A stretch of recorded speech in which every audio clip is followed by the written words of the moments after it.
તો મહેનત કરી લીધી ને, તમે તો મહેનત કરી લીધી ને, ભજન કરી લીધું, ભક્તિ કરી લીધી, મહેનત કરી લીધી ને.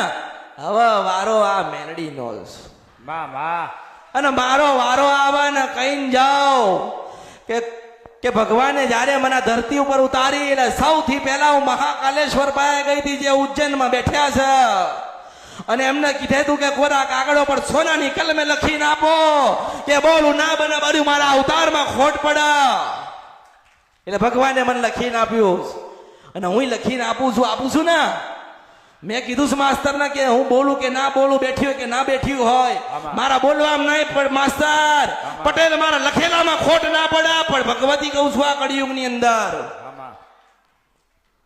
બહુ દુઃખ છે. માણસ શું કે બહુ દુઃખ છે. હું એમ કઉ છું બધા મને આલીને જાઓ, તમારા દુઃખ મને આપીને જાઓ, તમારી પીડા મને આલીને જાઓ.